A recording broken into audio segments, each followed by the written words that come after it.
invited guests, media representatives, ladies and gentlemen. Thank you all for joining us here this morning as we introduce the latest member of the Samsung Galaxy family, Samsung Galaxy K Zoom. Samsung Galaxy K Zoom, a device that will literally change your life.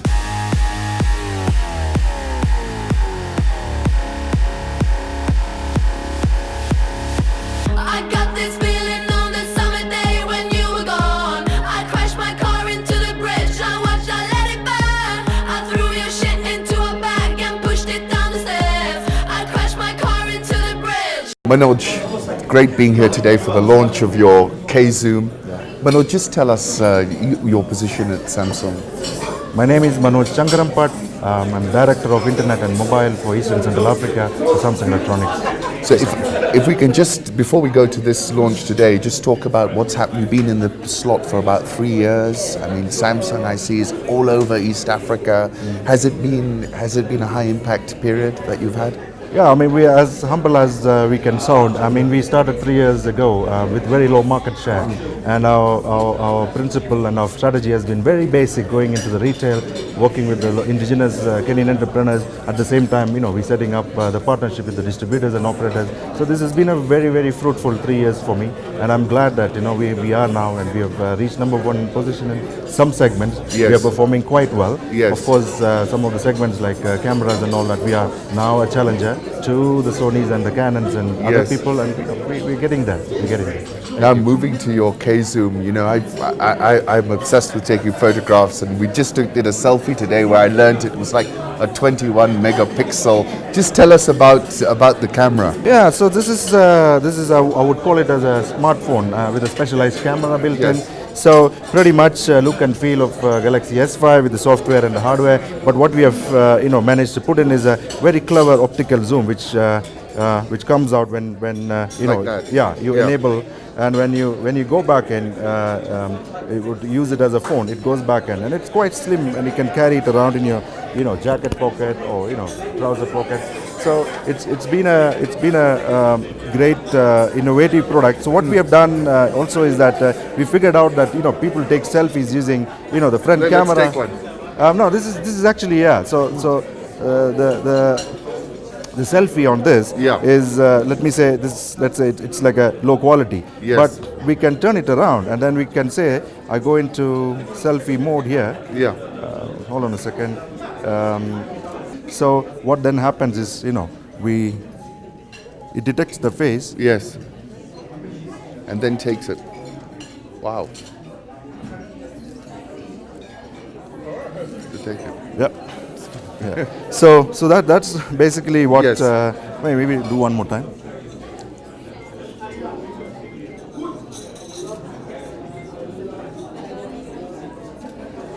It's done it. Yep. Great. Yeah. So I think so. What it does is that we are able to use this very, very advanced lens with 20 megapixel resolution, and if you want to use zoom, you can zoom in as well. So good thing about selfie alarm is that you don't need to press any button anymore. Yes. Once you set it up in selfie mode, you Yes. just hold it. It takes 3 pictures, Yes. and then it allows you to select the best Fantastic. of it. So I think it's a great product for selfies. Of course, there are other modes as well. Yeah. But it's like a selfie world these days, isn't Absolutely. I think the whole social media is about Yeah. selfies, and including the presidents of some of the countries. Yes. They're all in selfie it? No, mode. that's these days. right. I remember the Obama one. The you're Obama thinking of. one, and then Ellen DeGeneres and everybody else is. Thank you. So that's how it looks What like. a fantastic photograph. Yeah. Wow.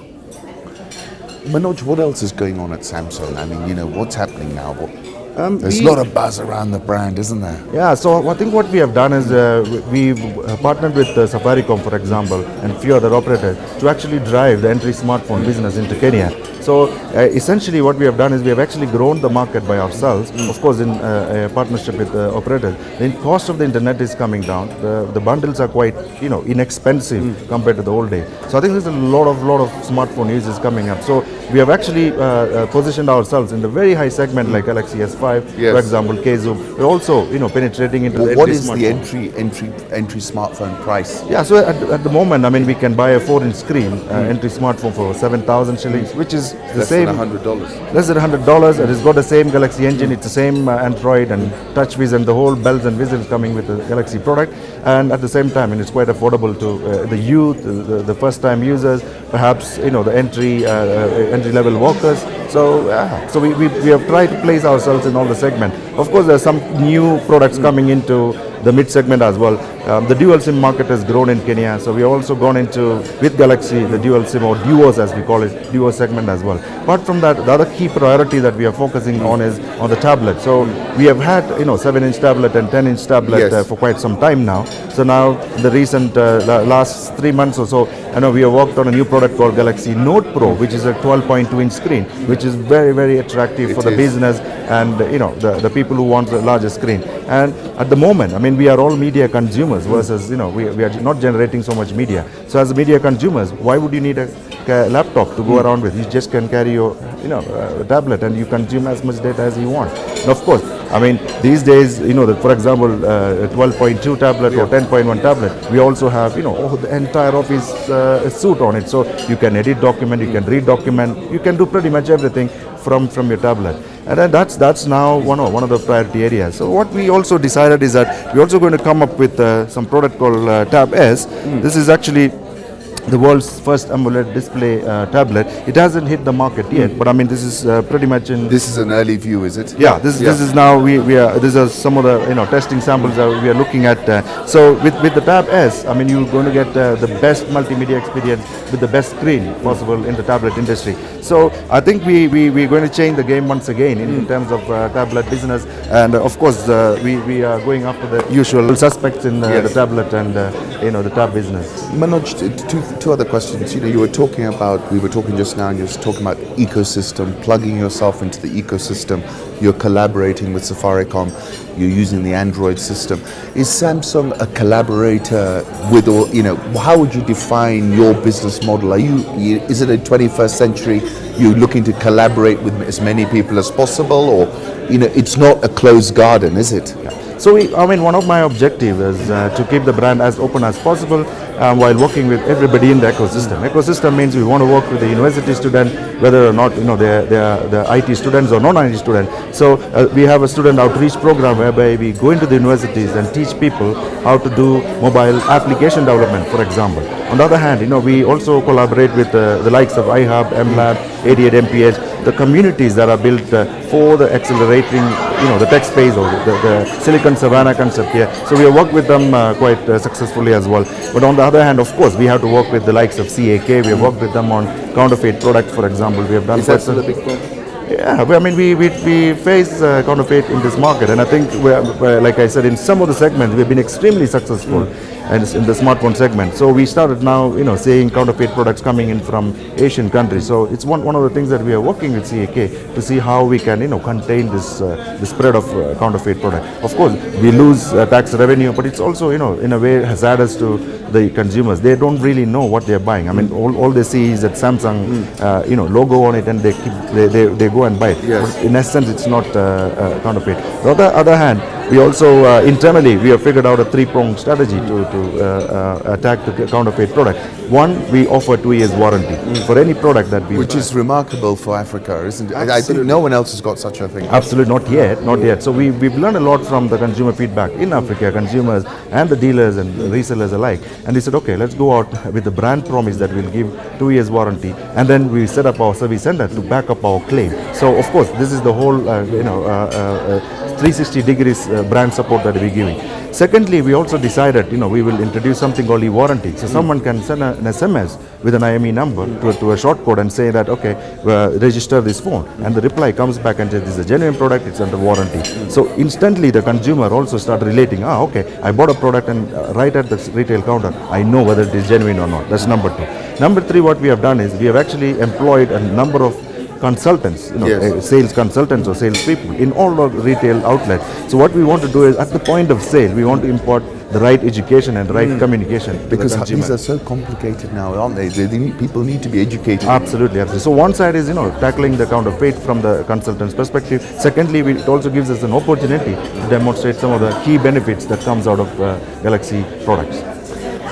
Manoj, you've been in Africa prior to Samsung. You're with another mobile phone operator, a mobile phone handset maker.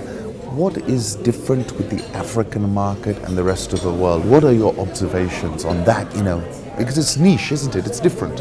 It's different because Africa is pretty much a prepaid market, and operators have not yet started driving the market like the Europe or the South Africa. So Africa minus the South Africa is pretty much open market as we call it, and driven by indigenous entrepreneurs, very prepaid market, cash up front, everything is cash up front. So it's a very, very unique proposition compared to the rest of the world. That's one part of it. And secondly, for example, in Kenya, 3 years ago, I didn't have much of traffic jam. I had very, very less, people flying the road. Now, in over the 3 years, the economic strata, has come up, and the middle income group is really, really growing. So we believe that this is the right place for Samsung to be in for growing our business as well, while providing the right tools for consumers to interact or socialize or do business with our gadget. So I think those are the unique factors, and I think it will continue. Our growth in Africa will continue to grow for the next 3 to 4 years. I think that's our prediction. Of course, on the last bit is that the tablet growth is going to be phenomenally higher than the smartphone. Why? Because the laptop industry is slowly declining, and like I mentioned, we are become a consumer of media than creating the media. So everybody wants something on their hand to go around with. I want to watch my YouTube. I want to watch your tweets or someone else's blog. So it's getting very, very, very interesting that people would prefer to carry a tablet than a laptop like 5 years ago. So I think we are just moving with the trend and how we position ourselves within that growing changes. Final question. Everyone talks about Africa rising. You're sitting here, you're running a big business which is spread out across the region. Are we rising? Are we going forward? Absolutely. I think we are, even from not from a product, even from content and application perspective, I've seen very, very unique ideas coming out of Kenya and coming out of some of the East Africa countries. So I think all we need the right catalyst, of course, support from the government, SME organization set up, perhaps some mentoring and advising. Of course, the last bit, a bit of a funding, and I think we are talking big in the world. I think Africa is really rising. If you look at the last 3 years, every brand has now entered Africa. Fortunately, we've been there a little bit earlier than others. You were ahead of the curve. Yeah, fortunately, we've been here for some time, so we are capitalizing on that. But you can see more and more brands coming into this country and into Africa. So I think it's exciting 5 years ahead of us. Thank you, Manoj. Thank you so much. Thank you. Thank you.